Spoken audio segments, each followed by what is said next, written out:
Alright, and we're back. We're going to do a little bit of short game work here in this lesson. Back with Zach here at the Ford Plantation. So what I want to start with is, let's just see you hit a couple chip shots just to the hole that's on the other side of the green here.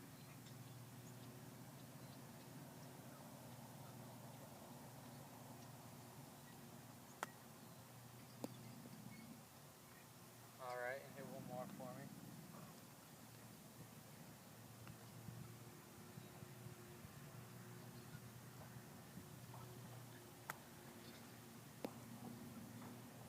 Okay, and as you can see, the turf's very wet right now. We've gotten a lot of rain leading to very soft soil conditions. And why don't you step on the other side of me so I can just project a little better. Basically, the shot you're hitting is perfect for this scenario. You had a shallow angle of attack hitting into the golf ball. This helps just kind of glide over top of the wet soil and the wet grass here. And as everybody knows, if it gets wet, it's just as easy to stab the club in the ground. That comes from really just getting too steep of an angle of attack and not sweeping the grass. So it's a good shot that you're practicing here, and what you want to do again is to just keep it shallow on the backswing and then shallow on the follow through, and hopefully you'll keep being more consistent out of the wet soil conditions just like you are.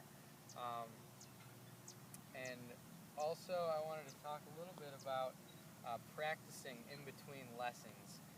Everybody likes to sit in one position and hit 5 chip shots to see if they can hole something out. It's a lot more beneficial to your game, and you'll improve your touch around the greens if you literally just take 3 balls, throw one over here, one over there, and then put one just on the fringe. So you have 3 very different shots to be looking at, and you figure out how to play different shots around the greens and improve your feel, rather than just making the same grooved swing that you already know the distance control.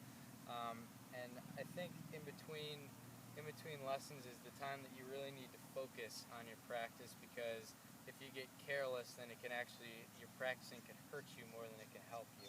So in between lessons, I would try and just, if you're practicing solely on short game, you'll throw the golf balls in different areas, practice from hitting different kinds of lies, different types of shots, and I think that'll help improve your overall feel around the greens.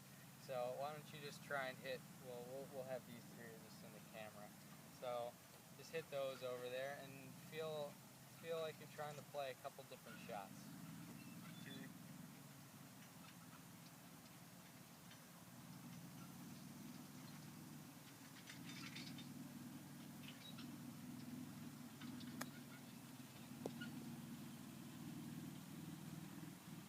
Alright, and that was really nicely done.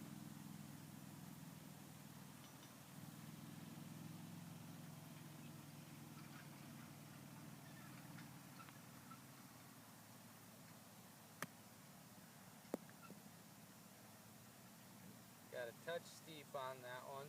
But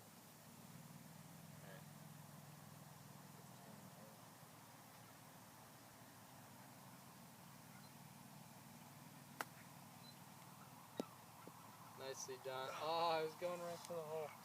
Okay, so you ended on a good one there. I'd encourage you to keep practicing. You know how perfect practice makes perfect, and if you have a plan, it'll help even that much more.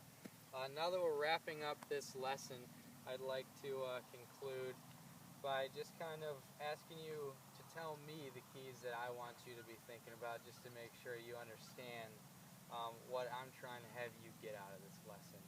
So why don't you tell me what you're going to be thinking about while you're practicing and chipping the golf ball under different conditions and stuff like that. yeah, I think you should keep in mind conditions you're playing on, how wet the turf is, how dry it is, how thick it is, whatever it may be.